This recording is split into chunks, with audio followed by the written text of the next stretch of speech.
మాట వినకుండా పోలీసులు కేసు రిజిస్టర్ చేయడమే కాదు, వెంటనే నిందితుడిని కూడా అరెస్ట్ చేసి అన్ని వైద్య పరీక్షలు నిర్వహించి జైలుకు పంపించారు. పోలీసు వారికి హృదయపూర్వక ధన్యవాదాలు. ఏ మాట కామాట.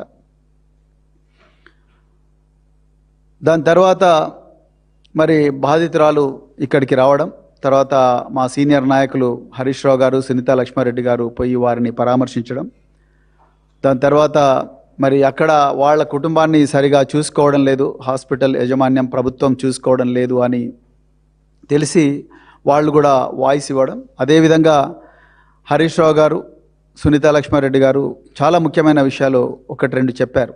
సో అందులో ముఖ్యమైనది ఏంటంటే నిందితుడు ఏ పార్టీకి సంబంధించిన వాడైనా ఎవరైనా కూడా ఇది రాజకీయాలకు అతీతంగా జరగాల్సిన వ్యవహారం కాబట్టి తప్పకుండా కఠిన శిక్ష విధించాల్సిందే అన్నమాట ప్రజలకు మీడియా ద్వారా చెప్పడం జరిగింది.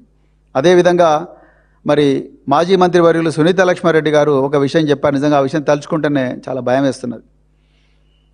ఆ బాధితురాలు పురుషులు ఎవ్వరు దగ్గరికి పోయినా, డాక్టర్లు ముఖ్యంగా ఎవరు దగ్గరికి పోయినా కూడా వాళ్ళంటేనే భయపడుతున్నది అన్న ఒక మాట వారు చెప్పడం జరిగింది. నిజానికి ఈ భారత ప్రభుత్వం 2012లో పోక్సో యాక్ట్ తీసుకొచ్చినప్పుడు కూడా ఇప్పుడున్న ఎన్డీఏ గవర్నమెంటు పోక్సో యాక్టుకు మరణశిక్ష విధించింది. సెక్షన్ 6 హ్యాజ్ డెత్ పెనాల్టీ, మరణశిక్ష విధించింది. కారణం ఏందయ్యా అంటే ఈ పోక్సో అనే నేరం మామూలు నేరం కాదు.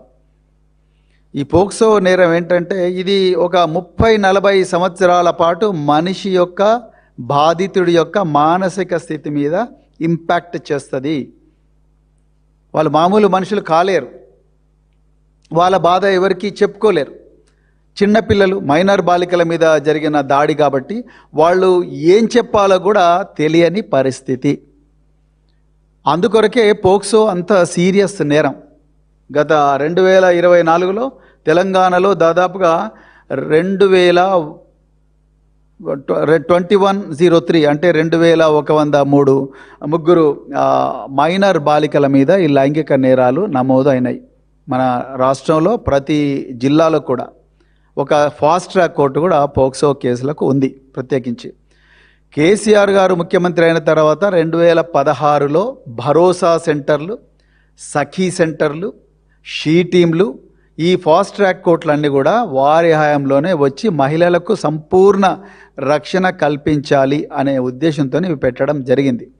ఇవన్నీ కూడా ప్రజలకు మెమరీ మళ్ళొకసారి నేను రిఫ్రెష్ చేసే ప్రయత్నం చేస్తున్నా. సో ఇది ఎంత సీరియస్గా ఉంటుందంటే పోక్సో నేరం, నాకు తెలిసిన ఒక కుటుంబం, వాళ్ళ పేర్లు అక్కర్లేదు, పేర్లు చెప్పకూడదు కూడా, వాళ్ళు ఏ దేశంలో ఉన్నట్టు కూడా చెప్పకూడదు, కానీ వాళ్ళు దాదాపుగా 50 సంవత్సరాల్లో ఉన్న ఇద్దరు అక్క చెల్లెళ్ళు, వాళ్ళిద్దరు కూడా విదేశాల నుండి మళ్ళీ వచ్చి గత 3 నెలల క్రితం వాళ్ళు 30 సంవత్సరాల క్రితం జరిగిన దాడి తాలూకు గాయాలు మా మనసు మీద ఇప్పటికి కూడా ఉన్నాయి. మమ్మల్ని ఎవరైతే లైంగికంగా వేధించాడో ఆ నిందితుడు ఇంకొక పక్క దేశంలో ఉన్నాడు. వాడు ఇప్పుడు ఒక మంచి పొజిషన్లో ఉన్నాడు. వాడు తన వ్యక్తిగత అవసరాల నిమిత్తం హైదరాబాద్కు వచ్చిండు.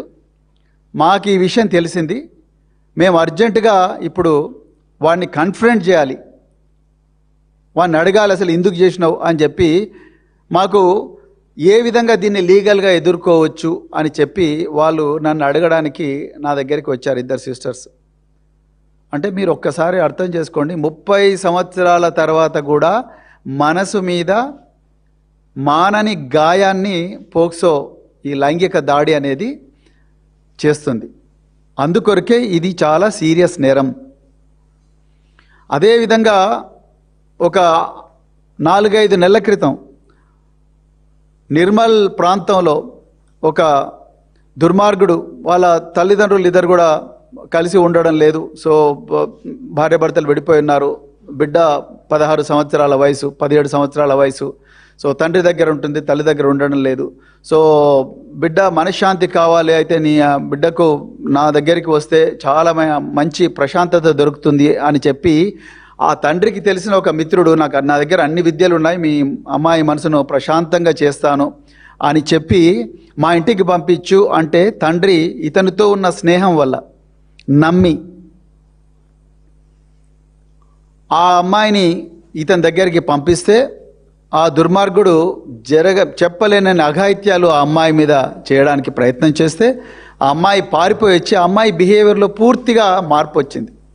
మార్పు వస్తే ఆ తండ్రికి ఏం చేయాలనో అర్థం కాక పోలీసు వాళ్ళను సంప్రదించి ఆ అమ్మాయి మీద జరిగిన ఏదైతే దాడి ఉన్నదో ఆ దాడి వివరాలన్నీ కూడా మరి పోలీసు వాళ్ళకు చెప్తే ఆ పోలీసు వాళ్ళు మరి నిందితుని అరెస్ట్ చేయలేదు. మళ్ళీ మేము డీజీపీ గారికి రిక్వెస్ట్ చేసి డీజీపీ గారికి చెప్పి, అప్పుడు శ్రీధర్ రెడ్డి గారు డీజీపీగా ఉన్నారు, వీడి కోసం ఒక ప్రత్యేకమైన బృందం వేయాలంటే ఆ నిందితుడి కోసం ప్రత్యేకమైన బృందం వేసి వాడిని నిర్మల్లో మరి పోలీసు వాళ్ళు వాళ్ళ పని పట్టుకున్నారు. అంటే ఎందుకు నేను చెప్తా ఉన్నా అంటే తెలంగాణలో ఎట్లా కేసులు జరుగుతూ ఉన్నాయి, మనం ఎలాంటి జాగ్రత్తలు తీసుకోవాలని చెప్పేసి.